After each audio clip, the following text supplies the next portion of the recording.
নভেম্বরের প্রথম সপ্তাহের মধ্যে এসএসসির ফল ঘোষণার সম্ভাবনা সুপ্রিম কোর্টে জানালো এসএসসি বিচারপতি সঞ্জয় কুমার এবং বিচারপতি অলোক আরাধ্যের বেঞ্চ জানায় এবং এসএসসি চাকরি সংক্রান্ত মামলায় জানিয়েছে আইনজীবী খুব শীঘ্রই ফল প্রকাশের সম্ভাবনা। এসএসসির ফল প্রকাশ হতে চলেছে খুব শীঘ্রই।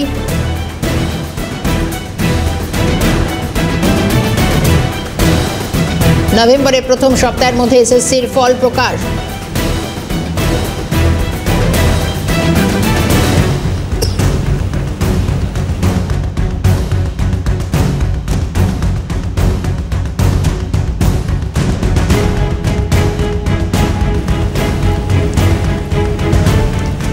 নভেম্বরের প্রথম সপ্তাহের মধ্যে এসএসসির ফল প্রকাশ। বিস্তারিত জানবো, টেলিফোন লাইনে রয়েছেন ইন্দ্রাণী দাশগুপ্ত। ইন্দ্রাণী, দেখো, আজকে সুপ্রিম কোর্টের বিচারপতি সঞ্জয় কুমারের বেঞ্চে এসএসসি 2026-এর প্যানেল বাতিল সংক্রান্ত একটা মামলা ছিল।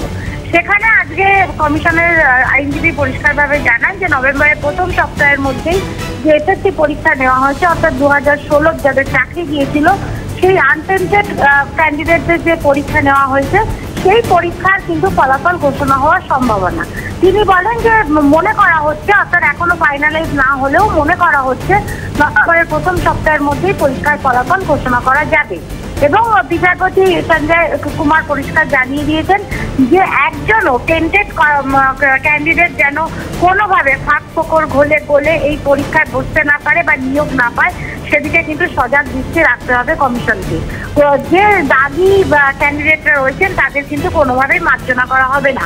আজকে বিচারপতি সঞ্জয় কুমার আরো জানিয়েছেন যে এই পরীক্ষা অর্থাৎ আনটেন্ডেড যে ক্যান্ডিডেট অর্থাৎ যারা যোগ্য পরীক্ষা প্রার্থী ছিলেন তাদের মধ্যে যারা তাদের পুরনো চাকরিতে ফিরে যেতে চান, নভেম্বর মাসের 26 তারিখ সেই মামলা শুনানি হবে।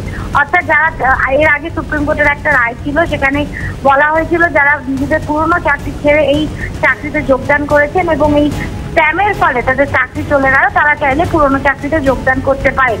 সেই সংক্রান্ত মামলাটি শুনানি হবে আগামী নভেম্বর মাসের তৃতীয় সপ্তাহে।